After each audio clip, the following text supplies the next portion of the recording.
আসসালামু আলাইকুম রহমতুল্লাহি ওবারাকাতুহু। সম্মানিত দর্শক, আজ আমি আপনাদের মাঝে উপস্থিত হয়েছি আরাফার দিনের রোজা বিষয়ে কিছু কথা বলতে।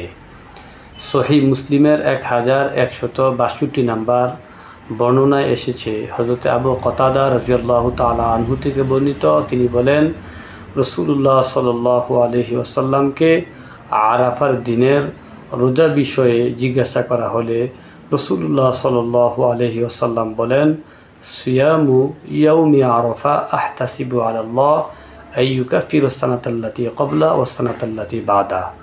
অর্থাৎ আরাফার দিনের রোজা বিষয়ে আমি আল্লাহ সুবহানাহু ওয়া তাআলার কাছে আশাবাদী যে আল্লাহ সুবহানাহু ওয়া তাআলা এর দ্বারা বান্দার 1 বৎসরের পূর্বের এবং 1 বৎসরের পরের গুনাহসমূহ ক্ষমা করে দিবেন।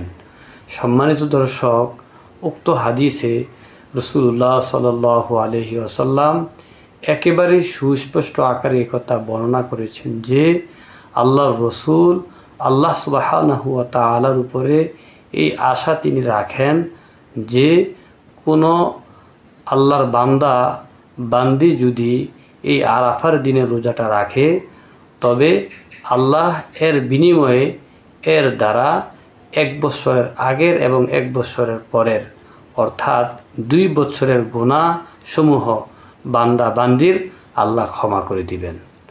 সম্মানিত দর্শক, অতএব এমন একটি আমল যা সহিহ হাদিসে বর্ণিত রয়েছে, আমরা সকলেই করার চেষ্টা করি।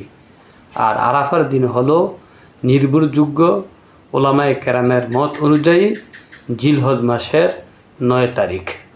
আমরা কুরবানি করি জিলহজ মাসের 10 তারিখ, আর এই আরাফার দিনটা হলো জিলহজ মাসের 9 তারিখ, অর্থাৎ কুরবানির ঈদের আগের দিন।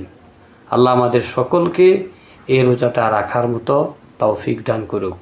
সম্মানিত দর্শক, অবশ্যই ভিডিওটি আমরা শেয়ার করে দিব যাতে প্রতিটা মুমিন মুসলমান এই রোজার ফজিলত জেনে এই রোজাটা রাখতে পারে। আসসালামু আলাইকুম ওয়া রাহমাতুল্লাহি ওয়া বারাকাতুহু।